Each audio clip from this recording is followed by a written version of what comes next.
Okay, good morning, everyone, and welcome to our Q&A call, which is a follow-up to our branding and pricing workshop. So we have a few people here live with us, and we also have a few questions that were sent to me by email, so I'm happy to answer them. And I also want to come back and talk about a question I got at the end of the last workshop. First, I had a question about the coefficient, and I had a follow-up question on that, so we'll talk about it. How do you set up your coefficient?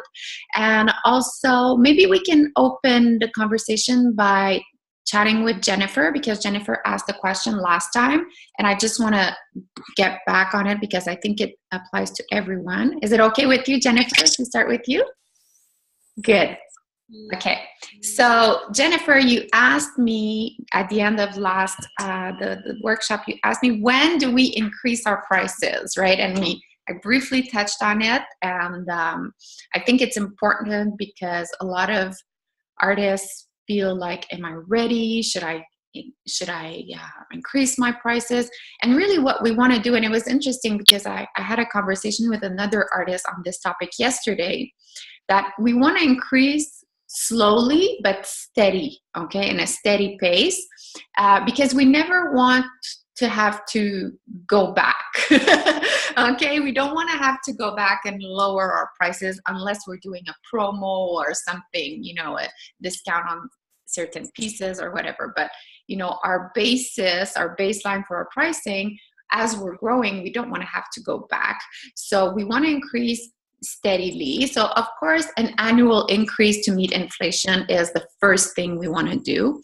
The second thing we want to think about is, as our business grows, our expenses will grow, right? Because we'll want to grow our audience, we'll want to market ourselves more, we might want to invest in an artist residency, some classes, mentorship, whatever. So as the business grows, of course, prices will increase because your overall overhead will be higher. So you need to always look at that balance, right? What kind of expenses you can have in your business, still be profitable.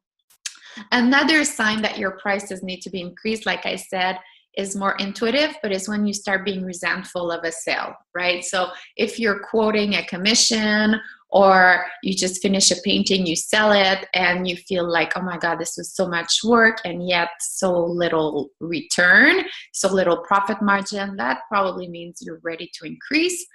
And of course, the other sign is when and that's really the most important one that you need to look into, and it's offer and demand. So basically, if you're selling more than what you can produce, or if you feel that your stock is decreasing and there's demand for your work, then of course, because you're the sole creator of your work, nobody else can create it, then as soon as demand increases, then you can increase your prices, because unless you start making prints or things like that, you won't be able to create more work. Also, you can think about, if you're starting to sell more, you need to create more. That's when you start bringing on support, staff support, assistants, people like that, to help you do things that you don't necessarily have to do in your business, but it increases your costs, right? So you can spend more time creating the work, and then of course you increase the prices because there are more people who want your work. Good. Okay, so what follow-up questions did you have for me? That was great. So thank you, because I know, like with my collages, I haven't increased those prices in like 10 years. So I guess I'm doing it. Oh, wow. Yeah, you might be ready. And a good way to, and I think I really believe in being very transparent, because it's so rare in the art world that people are transparent. When you're transparent, it's very refreshing. Sometimes people see it like a pressure tactic, but I really believe that it's just being transparent and being honest with your existing client. It's fine if you haven't increased in 10 years to maybe give them a notice, right? And it can even drive some cash flow for you, because you can say, you know what? things have changed in my business, and I'm so grateful for everybody's support, and now there's more demand and I need to create more, and thus prices need to increase. So for the next 2 weeks, I'm giving you this heads up. If you're interested in my work, for the next 2 weeks, it's at regular price. After that, the price will increase and all new customers will have to pay X, right? So it can bring in some cash flow also, because then you're kind of creating a sense of urgency. Right. And you're just being also, I think, giving your collectors a heads up so that they're not questioning later on, how come I'm paying this time and I paid this last time. So my only other question is, I've been struggling over the years to land on the pricing for my paintings. Mm-hmm. And, you know, a few times I've sold a painting, people have said, oh, you could have gotten more for it. And I've been using lately the, I think it's the linear inch formula. Okay. I never know what my coefficient should be. I did try to do some research to see what people have been taking what they've sold and using the linear inch to see what theirs is. Yeah. But I'm still not confident. And I know that's hard because, as you said, on Wednesday, like, oh, you can't just post a picture and ask people what you think it should be. And your question actually coincides with one of the questions Jack sent me by email. Was like, how do you determine a coefficient? And last week, just at the end, Lisa posted like, what is a coefficient, right? So the coefficient, just to remind everyone who's listening, the coefficient is basically the multiplier, right? So if you're using the linear inch method, you'll do height plus length, and then you'll multiply it by a number that determines your coefficient. There's really no easy answer, unfortunately. You have to reverse engineer it. And I think what you've been doing is actually the right thing to do, right? So you find maybe five or six artists, right, that you think your work, like in level of experience, right? Level of experience. So how many years they've been practicing. Similar sales channels. That's really important, because if these people are selling through gallery or online gallery or direct sales, or if you saw someone at a farmer's market and you love their work and you're like, oh my God, they're priced so low. Well, yeah, it's not the same market. You can't really compare, right? So you need to look similar sales channels. If you want to, and think about your end goal, right? So if you want to price yourself to be appealing to a gallery, then price yourself like a gallery, right? Otherwise, the gallery will be like, well, the price that you have now, if I take 50% of that, there's no way I can run my business. So thank you, but no thank you, right? So having the prices that are too low can actually close doors for you when you're thinking of your end game, right? So you need to look at similar experience, similar target audience, and similar sales channels. Now, and then you look at maybe 5 or 6, you put their prices for different sizes, and then you can reverse engineer the coefficient and then play around with your numbers and see how that would fit for you as well. Oh, I lost it. What did I want to say about galleries and the pricing? It's gonna come back to me. So yeah, I mean, it's not exact, and it's going to evolve, right, as you are doing it, but it's the right way to start. Another thing is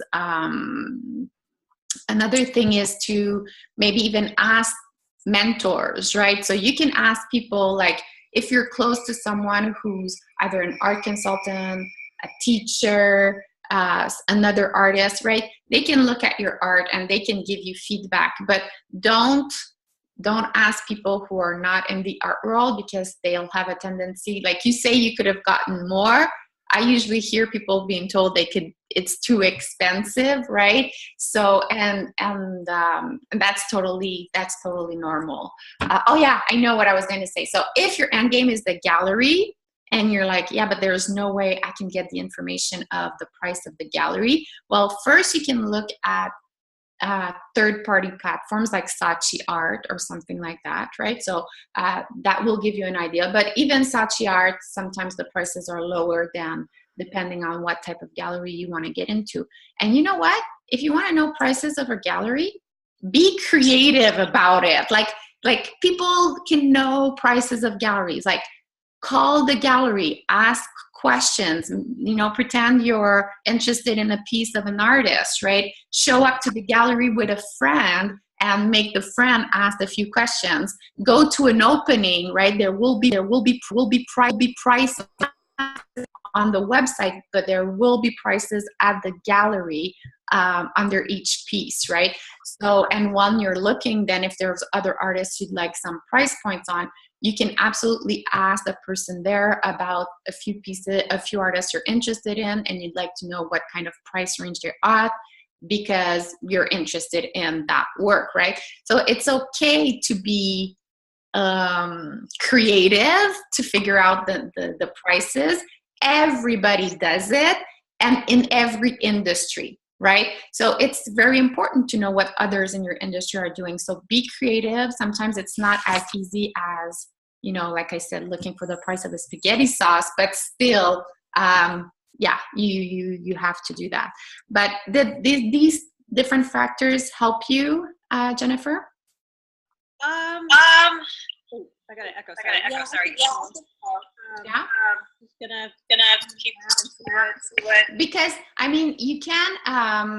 Is it because you're finding too many different price point, and is that why you're finding it difficult? And can you hear me okay? Yeah. And also, like, I find some work that I think I feel bad saying this, but I feel like my work is better, but yet there's a selling at a higher price point, and I'm like, I get confused. I'm like, what am I missing? Mm-hmm. So yeah. Well, that's the thing, right? So if so, that might be a sign, right, that you're undercharging, right? So that's probably the sign. And chances are you probably are, right? So do you mind sharing an example of a price point that you're charging? Let's see. For painting, I have a oil painting, 36 by 48, and I think I have it priced at $6.95. I'm doing my math. Usually my coefficient has been like 8.5. Okay. Let's see if I got that right. Okay, so that would be 700. Right. Okay. Yeah. Yeah. So, okay, so it really depends on, like, I didn't see the work, so, and I don't know, like, where you're selling it. Where are you selling it? Are you selling it direct? Yeah. Okay. So you're doing the whole, so you're getting the whole commission. Like you're not paying commission, right? So for me, for that big of a size, it seems to me that it's a little low. Okay, but I haven't seen the work, right? So I can't really comment on that. It seems to be a little low. I would be curious maybe for you to look at increasing it a little bit, maybe this year, and then maybe a little bit again in January to see what, just going slowly. But because here's the thing, right? Once you think about the materials, once you start thinking about the marketing costs, because here's the thing, right? So maybe you're thinking, I don't have marketing costs. And then you're like, when we're going to come to the sales workshop, you're going to tell me, but I'm not selling. Well, maybe you need to invest in some little marketing, right? And then, so here's the thing, right? So if you were paying the gallery 50% commission, what do you think they'd be doing with that 50% commission? They'll pay their rent, they'll pay their salespeople, and they'll pay your marketing material. So if you have a piece that's $700, it's not $700 in your pocket. It can't be. So there's the materials, there's the cost of your studio, or if you don't have a studio, it's still the part of your house that you're using as your studio, right? Otherwise, maybe you'd have a smaller home or smaller apartment. And then you need to think about, okay, what is it going to cost me to sell that piece? Am I going to have to do a little bit of Instagram ads to make sure that it gets in front of more people? Will I have to attend events? Will I have to do this? Will I have to do that? And then all of a sudden you realize that by the end of the day, when you've done all of this and you sold your piece, there's $200 left in your pocket. I never thought about that. Okay. Yeah. So that's what I meant when I was talking about getting clear on your costs, right? I can't afford marketing. Well, of course you can't afford marketing if you have no profit margin, right? But how is your business going to grow? So those are the things you need to think about. And those are part of the costs that are included. So trust me, when you buy a t-shirt at the Gap, all the costs, not just the cost of the cotton, is taken in consideration. It's all the costs. So from the ads to whatever. So those are the things. So as you're doing you're mapping out your plan, you need to map out also, okay, you need to reverse engineer. I want to make X this year. Where do I need to invest? I need to invest in materials. Maybe I need to invest in training. Maybe I need to invest in marketing. So that's how you'll stop feeling guilty about increasing your prices, because you know that it's not like, and when people say to me, it's so expensive, you're like, well, I'm running a business. There are costs to that, and then especially if you're talking to people who have businesses, then they'll get it. And the more you act like that, the less people will start questioning your prices. You'll see. Okay. Other questions, Jennifer, before we move on? No, I think I'm good. Okay, great. I'm going to answer Kelly's question.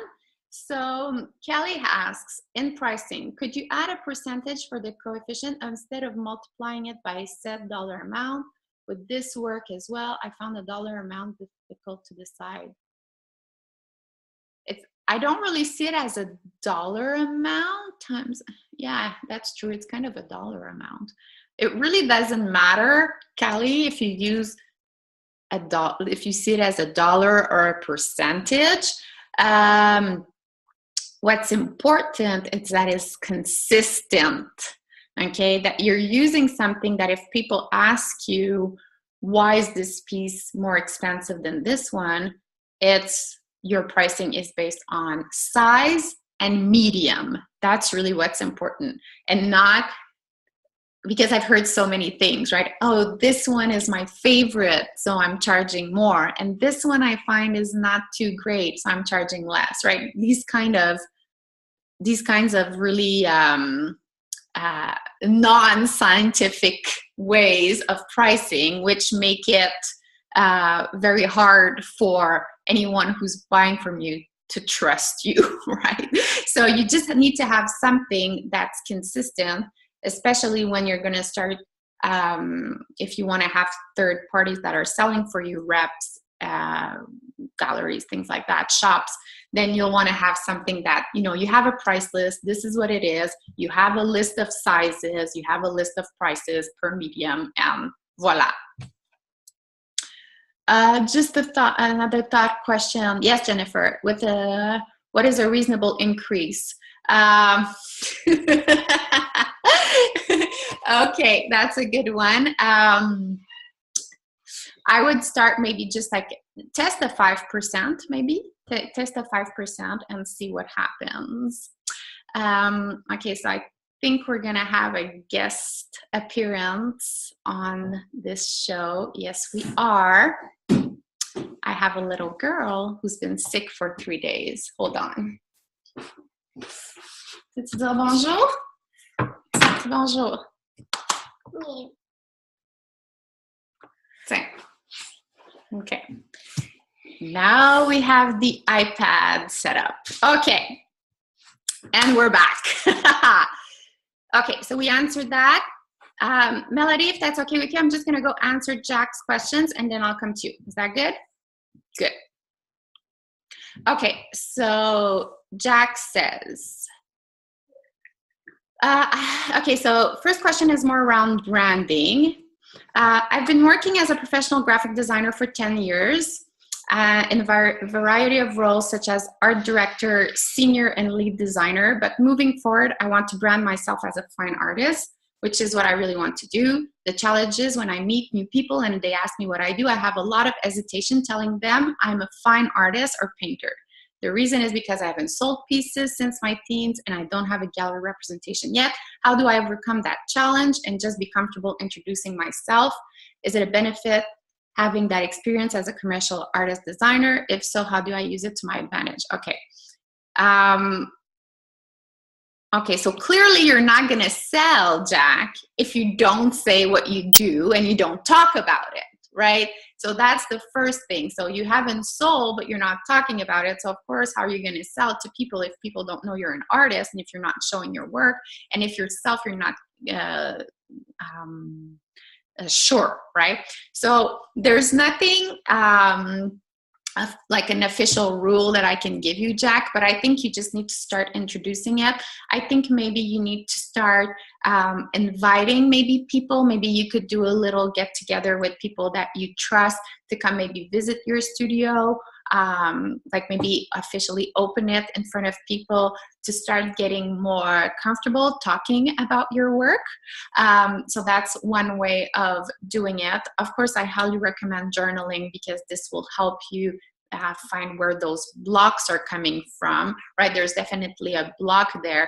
And what is it where is the fear coming from? Because there's clearly fear there. There's fear of maybe being an imposter, fear of being a fraud, right? That people will discover who you really are.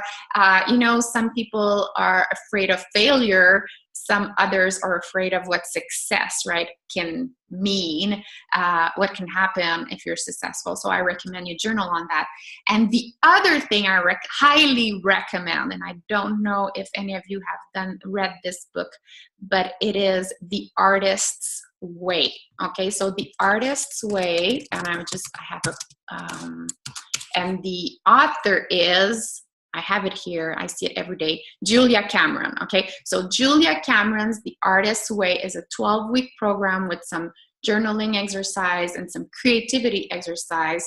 And I highly recommend it because it's really finding your inner creative again. I know that you don't have difficulty necessarily finding your inner creative, Jack, but it's also taking responsibility for the fact that you're an artist, you have a message that you want to convey, that you want to share, and it's your responsibility as an artist to voice that message. Okay, so check out The Artist's Way, Jack. I think you're really gonna love it. And yes, absolutely, the fact that you've been a designer is something that you can absolutely leverage and talk about as part of your journey, right? Because I'm sure it's influencing either the people you've met, the environment you've been in, maybe has influenced your style, your message, right? What you've learned through that process, I'm sure it has influence, so it's perfectly fine to share that in your communication. Your next question is the style of work. Okay, so again, around branding, right? Difficulty boxing my art into a specific style. I hear that a lot. When people ask me what my style is, I have a difficult time putting it into words. My art doesn't belong to a specific style or movement. I guess it's very eclectic. How do you suggest I overcome that challenge? Because I'm not interested in a particular style. I'm more interested in what I'm trying to say in my art. And if a particular style gives me the best opportunity to express something in my art, then I'm going to use that style. Your thoughts? Okay. So a couple of thoughts here. It depends on your end game and where you want to go with your art. You don't have to have one style, but you have to have something that makes it all coherent, okay? So if it's not the aesthetics of it, right? If it's not the aesthetics, but if your overall message that you want to convey, okay, is consistent, then you need to put that in your artist statement, right? So you're going to use your artist statement to really draw a good picture so that people who are looking at your art, and if you weren't there to explain it to them, can see how this all comes together, right? What is the continuity between all these pieces, and why do they all work together in a body of work, right? So maybe it's a theme rather than a style, right? So I don't want you to put yourself in a box, but you just need to think about how it all comes together. What is that underlying message? What is that common denominator? And then introduce that in your artist statement, because what's important is that when people look at your art, if you're not there, they really get what's going on, right? And because if they don't get it, they're going to dismiss it. Especially if the work is so different, they'll just think that you're doing a little bit of everything, right? A little bit of everything and really nothing at all, because there's no thought process. You just get up in the morning and you throw paint as you feel like it. And if you do that, then it's very hard for the professional sector to take you seriously, right? So there's a bunch of artists who do sculpture, video, painting, but they all have this underlying theme, message, voice, right, that they want to share. Of course, if there's a way for us to recognize your work, it will help you. It will help you as you build your brand. But if it's not in the aesthetics of it, make sure that it's in your artist statement and that it's clear. Another question was, I'm looking to get gallery representation. With that said, how many high quality pieces do you want to have before presenting to galleries? Okay, so that's a good follow-up question to what we just talked about around your brand, right? Because so for a gallery representation, you want to have a really solid body of work, which varies between maybe 10, 15 pieces, right? That you'll want professionally photographed, and you want to show that to get the gallery. Again, I said a body of work. I'm not saying 10, 15 pieces that show everything you can do, okay? It needs to be coherent. It needs to work together. So if, let's say you're working on a series, maybe the different pieces are very different, but it's a series on a specific theme, on a specific creative process that you've explored, right? And you want to present that because you want the gallery to look at this and say, yes, I could see this as a solo show on my walls. Yes, I am confident that I can sell this. Because one thing we need to keep in mind, okay, galleries, their clients are not the artists. Their clients are the collectors. They don't owe artists anything, really, when you think about it. So you are the one who has to do the work and make sure that it fits and make sure that they can feel comfortable selling your work, because it's very expensive for a gallery to take on a new artist because they have to invest in marketing and getting their collectors to know. They're giving you space on their walls. That means when they're giving space to you, they're not giving it to someone else. So they have to be confident that, you know, your style, what you're doing, the quality of the work, the pricing will be, they'll be able to sell it to their clients, right? Every gallery is like a little ecosystem. There's the gallery, there's advisors, there's the collectors and the artists that gravitate around it. If they don't feel confident, I wouldn't even try to push it because you're going to get into there and you're not going to sell. But yeah, so 10, 15 pieces, a solid series. If you want to present more than one series, you can do that, but make sure that it's indicated that it's different series. And there you have your bio, a solid bio, solid artist statement to support it.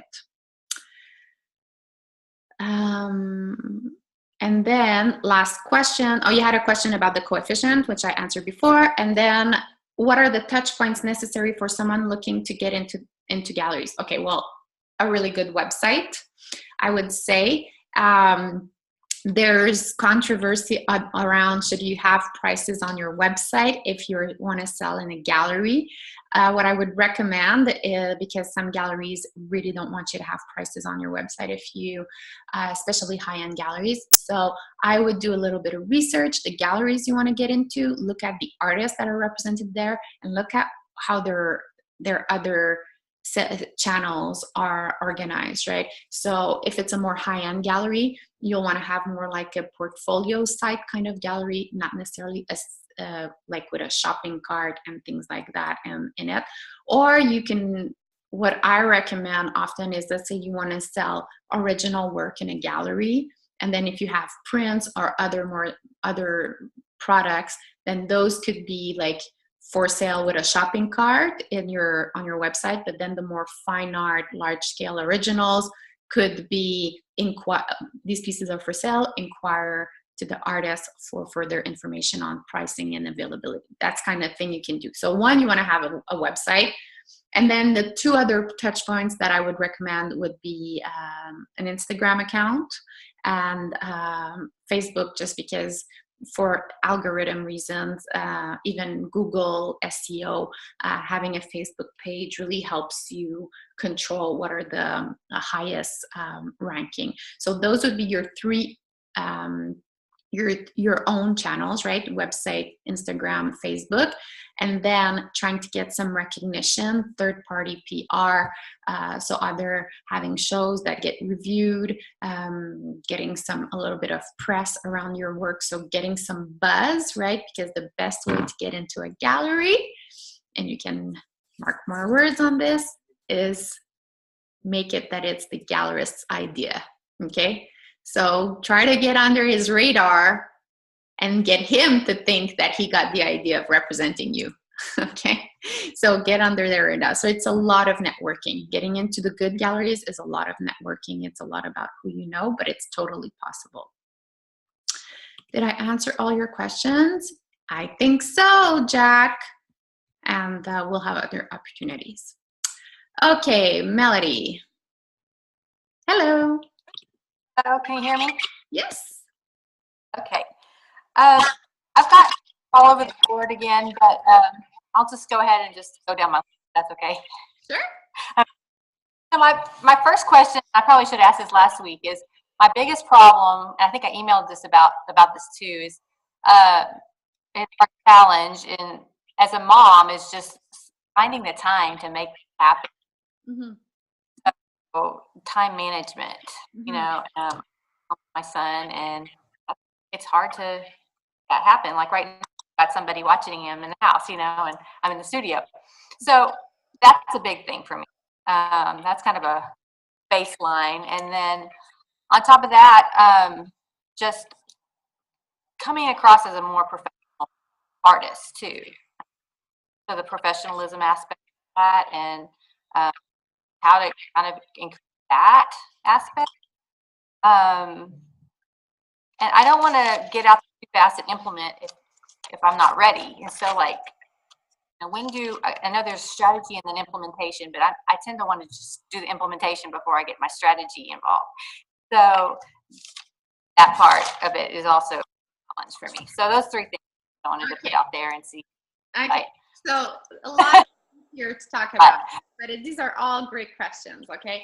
So let's start about time management. Okay. Which is something I love to talk about. And I want to just flip this over and say that I don't believe in time management, because time is a finite resource and you can't manage it. You can only manage what you do with your time. And as you just saw a few minutes ago, I have the same challenges as you. Okay. So you never know you have kids, when they're going to be around, when they're going to be sick, what's going to happen. And I see that on the list also a lot. So one of the things I think is first, the quarterly planning is essential. And here's the thing, when we're moms, when we're not working on our business, we're feeling guilty. And when we're not taking care of our children, we're feeling guilty. So it's kind of an ongoing cycle of feeling guilty, which is really shitty. So what you want to do is really get clear on what is really the time that you have.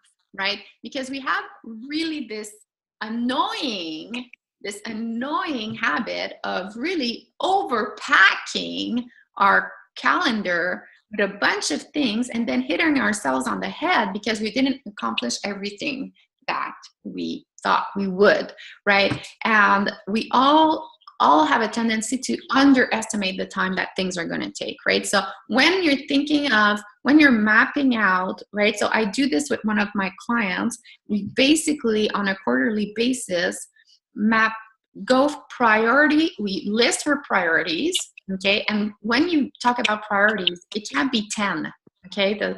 So I have a whole workshop on strategic planning, but you don't have 10, because if you have 10, they're not priorities, okay? So you shouldn't have more than 3.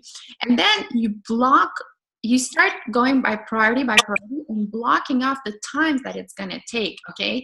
So if it's time with your children, if it's time to go and do some exercise, or if it's time to work, right? And then you have it blocked out for the quarter, and you know that really, and time to manage your business, and time to work on your business, and time to work in your business, right?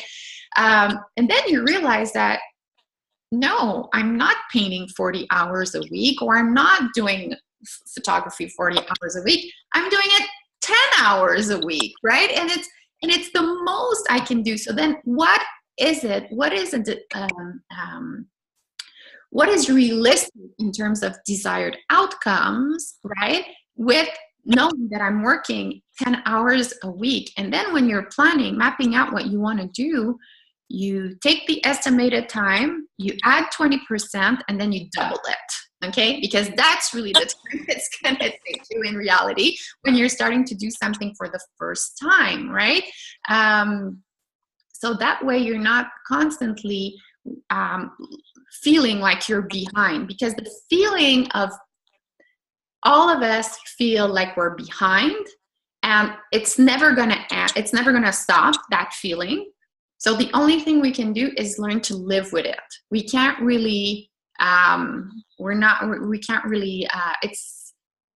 the better you get, the more projects you'll want to do, and the more projects you're going to want to do, the more behind you're going to feel. So it's never going to end, that feeling. And also, when I talked about prioritizing at the beginning, it's really maybe identifying one thing that you can do every day, right? So you end your week on the Friday, and you look at, what is it, the one thing I can do Monday, Tuesday, Wednesday, Thursday that'll get me further close to what I want to achieve, right? So, and you say, like, I'm more into implementation than planning. And I hear that, like, either I'm more into, like, I plan, but then I procrastinate, or I go in too quickly and I haven't planned ahead. So I would recommend that if you're not a huge planner, that you at least take time every quarter. So at the end of the quarter, to review what happened, and then plan ahead. And then once a month, do just a little check-in with what you had planned, and see what's working, what isn't working, and what needs adjustment, right, in your strategy and what you had planned for that quarter. Because we all have, and another thing, don't stop comparing yourself to others, okay? Because you don't know what others' situation is, and we have this tendency of, we see other artists on social media, and they seem to be doing so great, and they seem to be pumping out work so much more than we are, and they seem to be selling so much more than us. You don't know. You have no idea, okay? Maybe the work that they just posted today is something that's been in their studio for 3 years. You have no idea what's going on. Maybe they have kids, maybe they don't, maybe they have a day job, maybe they don't. Comparing yourself really, really doesn't help. And you need to set goals. Like I said about pricing in the workshop, we all want to make 500 grand. Like, great. Like, that's perfect. Like, I remember meeting an artist who said, well, I have an ambitious goal. I want to make $300,000 next year. I said, great. How are you going to do that? And she looked at me like, I don't know.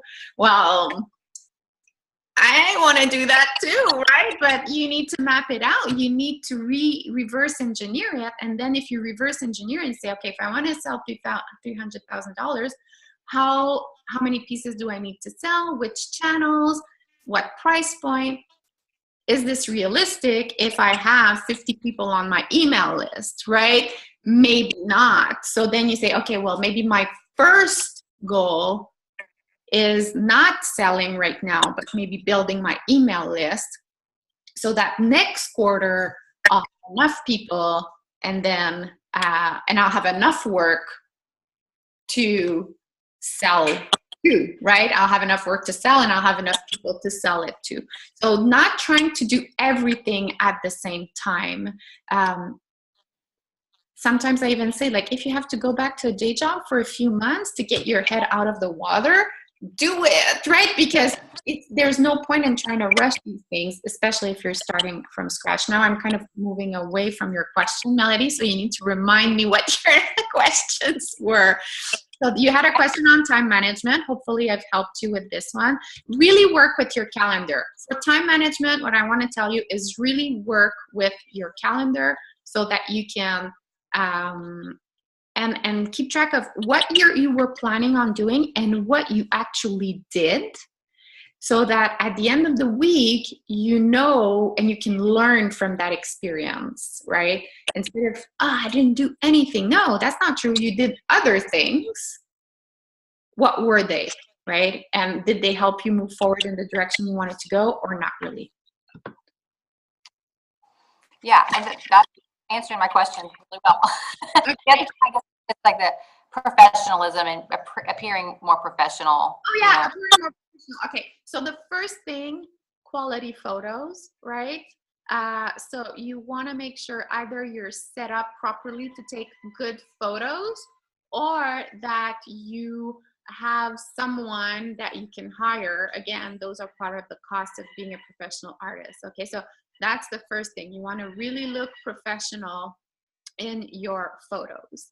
The second one is a professional looking website, which you don't necessarily need outside help with, like a simple platform like Squarespace can give you a very professional looking website if you are you have quality photos again, right? And then it's going to be in the copy that you use, right? So having a very professional. Sorry again about that. I will be back.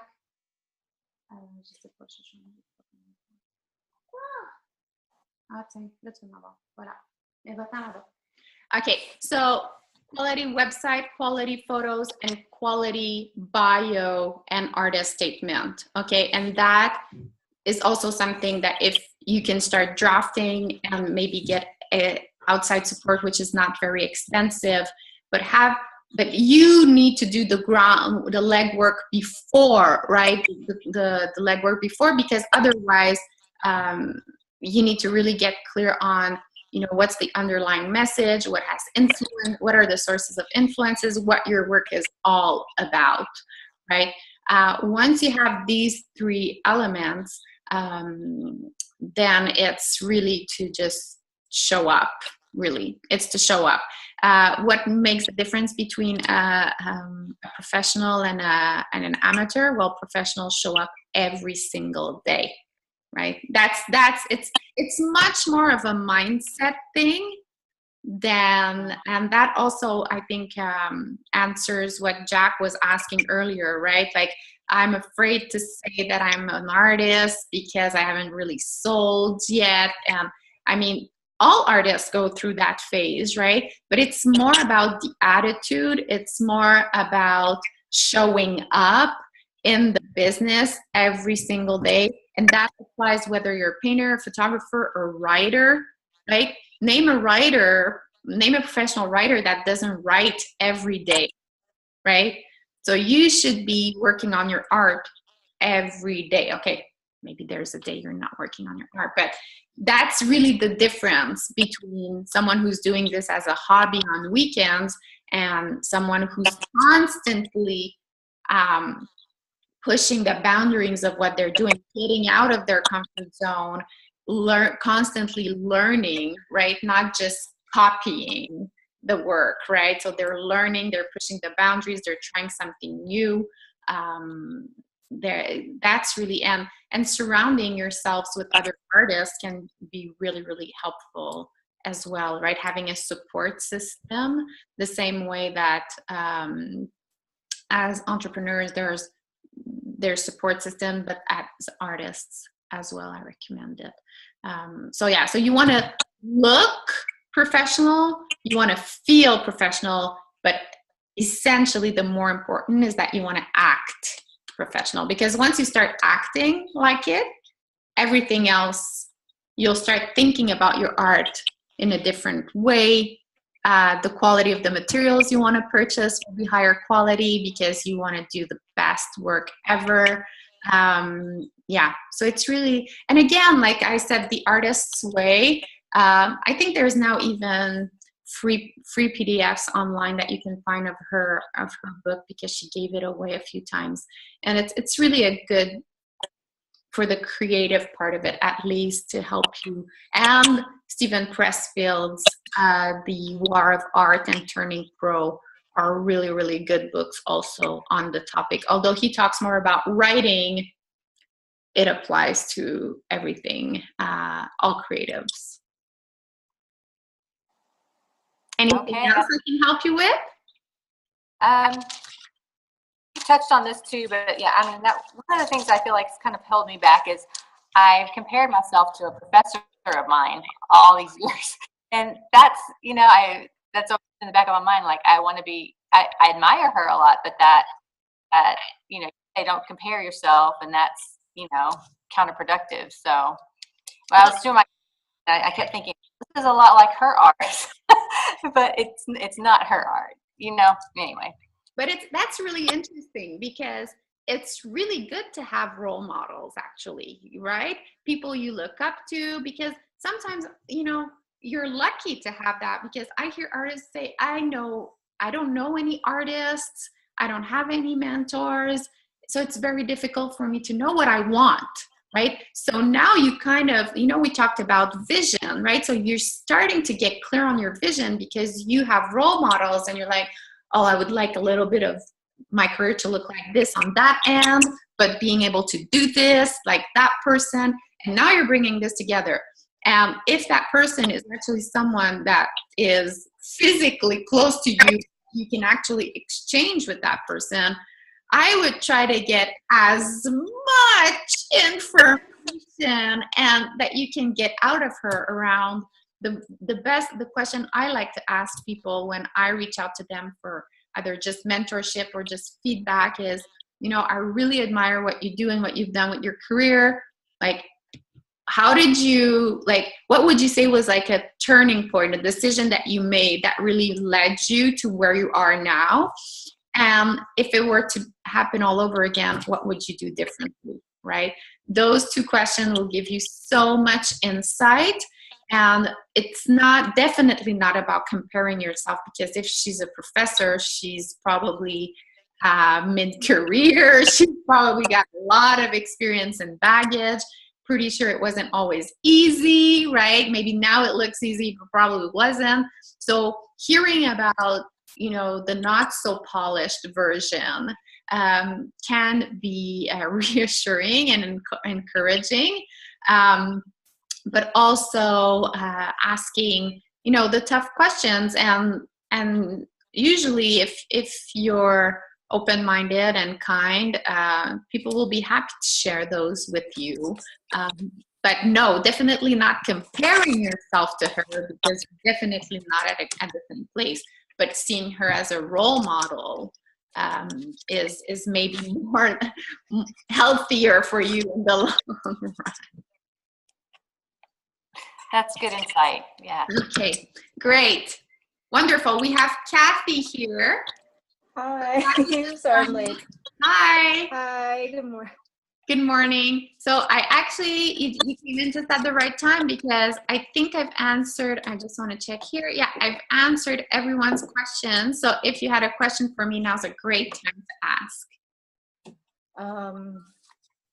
Is this, are we still a number one, or is this You can ask me in whatever. You have the floor. What do you like to ask? Okay.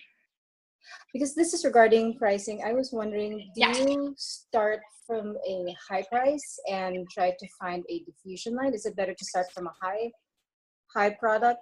product, or is it better to, because it's different with consumer products and art. Usually if it's art, if you start high, there's a bit of wariness from your buyers and your audience. There's a bit of what? There's sort of like a misconception, and not misconception, but if you price your art high immediately in the art world, people tend not to trust you because you have no background, you have no history. Usually you have to work your way up. So pricing a high-end product will come after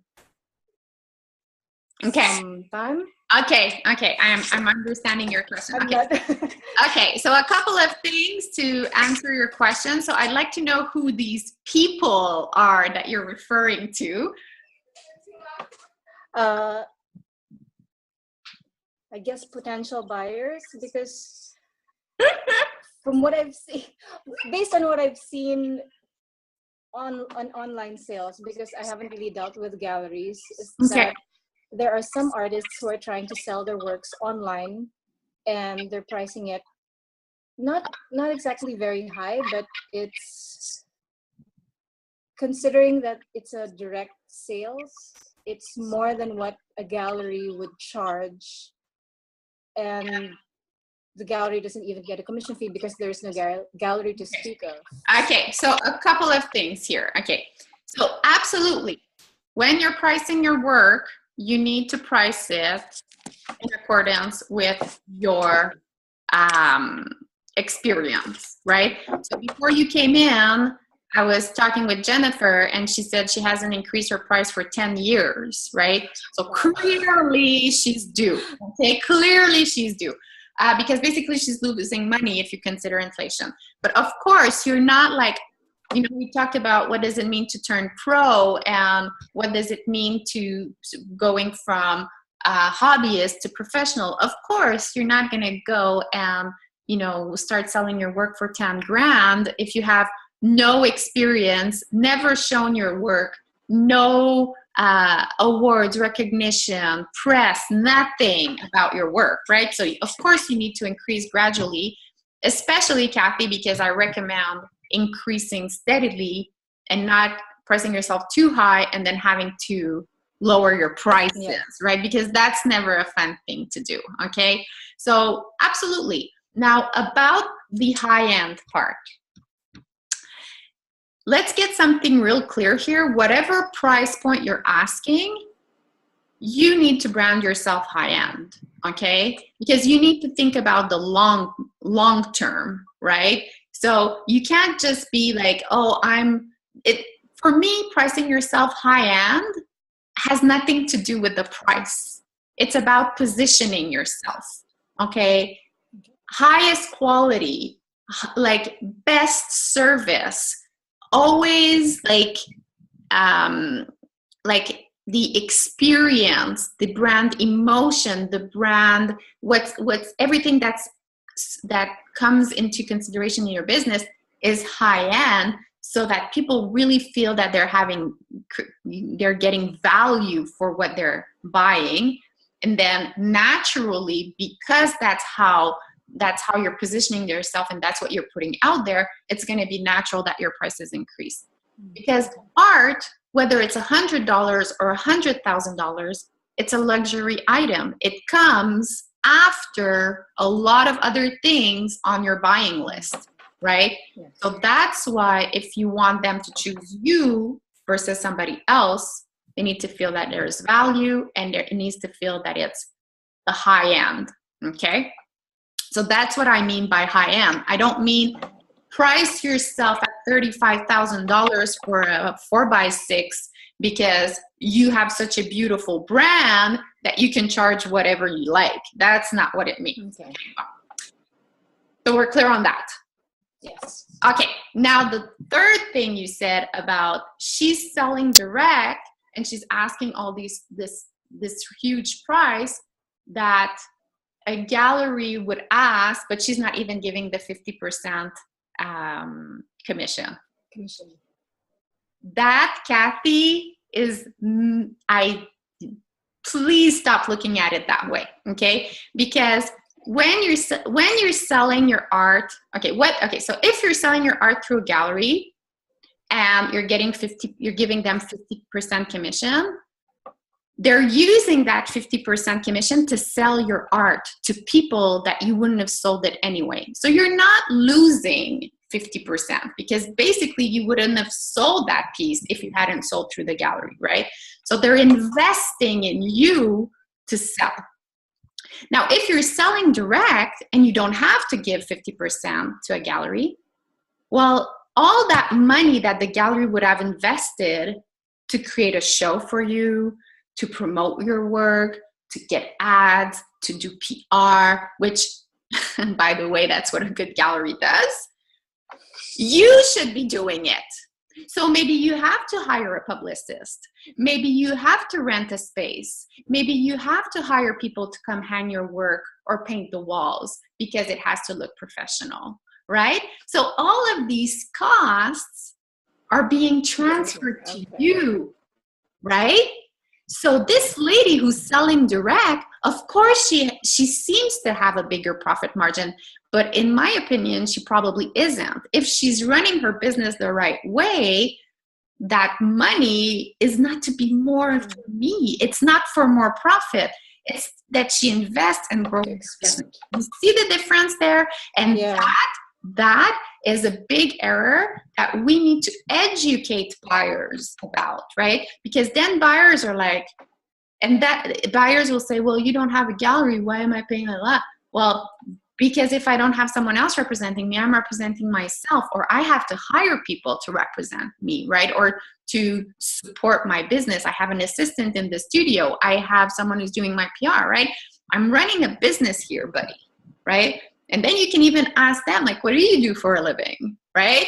And then see what they're doing and then try to relate it to what they're doing without being sarcastic or rough on them. But you need to educate them because they don't know. A lot of people think you're just like painting, taking a picture, doing an Instagram story, and then you're asking 10 grand. And they're like, what the heck? Well, no. If you're asking 10 grams, it's because first, you're a solid artist. And second, you have this whole machine that's working for you to sell that piece at 10 grand. Okay? Does that answer? Yeah. It different? Clarifies, it's a totally different mindset. In short, you're taking on the entire work of what a gallery actually does, or you're actually hiring different people to do the work of the gallery to help you. Yeah. Because so it's an investment. It's an investment. It's just a different business model. It's just a complete different business model. And of course, most people will hear this and say, I'm going to get the gallery because I don't want to be doing all these things, right? Yes and no, because if you want the gallery to notice you, you might have to do a few of these things so that the right gallery takes you on, right? But you're absolutely right. You have to go step by step, right? You can't just say, oh, one day no one knows me. I've been hiding this and doing this in my living room. And then the next day I'm like kind of like this big artist that can sell their pieces for thousands and thousands of dollars. No, there are stages, absolutely. But it's just getting clear on what your business model is so that you can charge and reach your goals, right? It's not just the cost of the paint and the canvas or whatever materials you're using. It's so much more than that. Right. Any other question for me? Kathy? Oh, no. No. Sorry, I just read the handouts just a few Okay, hours ago because of the email. Yeah. Okay, yeah, no worries, Kathy. We'll have other opportunities so you can check in. Please, Kelly, do post your questions. Don't wait your turn. It's your turn now, Kelly. Go ahead, do it. Kelly has questions. Yeah, I'm very passionate about this because I know that it requires another type of mindset, and I know that it's scary, and it doesn't have to all be like, I'm starting and have to do all these things, right, Melody? Like, it doesn't have to be like, oh my God, now she's telling me I have to hire a publicist. Is she crazy? Like, no, of course not. But it's just as you're planning your growth, it's not a guessing game. That's what I'm trying to come across here. It's not a guessing game. It's really running with the numbers and seeing what you need to do differently or where you need to invest to get your best return on investment. Okay, so Kelly asks, in high-end branding, you mentioned heritage and legacy. Can you explain or give an example what you mean by this, please? Okay, so heritage, legacy, it doesn't necessarily apply to everyone. I think it gives a sense also about, we talked about craftsmanship. So depending of the type of work that you do, heritage, you'll see it, let's say, with really high-end fashion, right? Let's say you look at every ad that you'll see around the Burberry brand, for instance. I like to give that example because it's very obvious, right? The heritage, like everybody knows that Burberry is an English brand based in London, because all of the ads, all of the messaging, all of the experience of the brand is very, very English, right? There's always either the pictures are taken in English landscape in London, the feel to it. So the heritage, right? You always see that it's English. Nobody, like, when you think Burberry, you think English brand. Like, there's no doubt around that, right? So heritage, it can also be about the craftsmanship, right? So for instance, I have a client who does encaustic work. So encaustic work is work that is dated like it's thousands of years old, right? So there's an heritage around that practice, around that medium, and she's using it also with very, very modern tools, very modern medium, and she's bringing them together. So she's bringing the old and the new together. So there's a heritage part, and then there's a modernistic, contemporary part to it that she's bringing together. So these are things that you need to explore, but you don't necessarily have to have them, because it really depends on what your story is, what the mediums you're using, what your brand is all about. But it could be things that you can incorporate to build credibility and also get people to better understand, because you're giving them a feel, you're giving them a mood, you're giving them some also motivation, right? Credibility. If you're using a technique that has, that's thousands of years old, it's probably a proven technique, right? I've had experiences selling art in an art gallery where an artist was using a brand new technique. He was so proud of it. It looked awesome.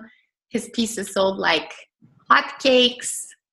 And then 3 years later, we started having calls from collectors that the artwork was starting to deteriorate, and people were bringing back their art. And it became a real big problem. This artist lost credibility. The gallery lost money because they wanted to keep their clients happy.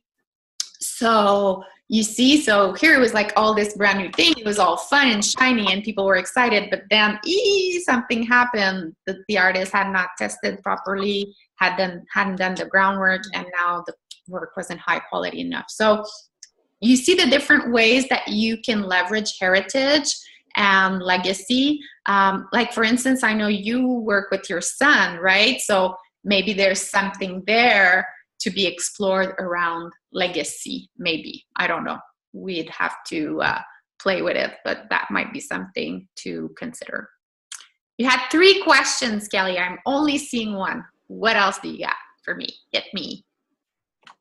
Oh, okay. If your target audience may be the same audience of a particular show, an event, or personality, not another artist or about art, how do you get their attention without shamelessly mentioning any of those interests by name? How do you reach out to them or connect without being tacky? In other words, I see my tribe, I think my work would resonate with them as well as this other thing, but they don't see me over here on the side waving my arms in the air. Okay, well, social media is a great way to do that, okay? Because then you can look at brands, magazine, personalities, people like that. Then you can see, like, what are they doing to get these people's attention? What are they posting? What is it about, right? What hashtags are they using, for instance, on Instagram, right? To get those people in, right? And then you should try to not imitate, but adapt, right? But imitate the hashtags, absolutely. But then see, like, okay, what are they doing that's working for them? You know, you can go scroll through their posts and see which posts got the most engagement, what content were they sharing, and then see how that would apply to you. Also engaging in those communities, right? Engaging in this community. So if you can join Facebook groups or even on those Instagram accounts, getting people exchanging, engaging with them and talking to them, right? And maybe getting, you know, we talked about this last week in the target audience, but, you know, reaching out and saying, hey, like, you're exactly the kind of person that I'd love to connect with my art. Could I ask you a few questions? Would you mind looking at my art? And can I ask you a few questions of how it resonated with you and how you feel about it and why? And then you can start having phone conversations or maybe direct messaging and get insight of what it is that appeals to them so that you can mirror it back to them and have a communication strategy that's really going to be about them more than it is about you. But I think it's absolutely to look at what others are doing, right? And learning from that experience and seeing how you can adapt it. Because if it's a big brand or a big personality, tell yourself they've invested thousands, if not millions of dollars in this. So they must be doing something right? So there's nothing wrong in looking at what they're doing, what their model is, how they're engaging, and seeing how you can use it yourself.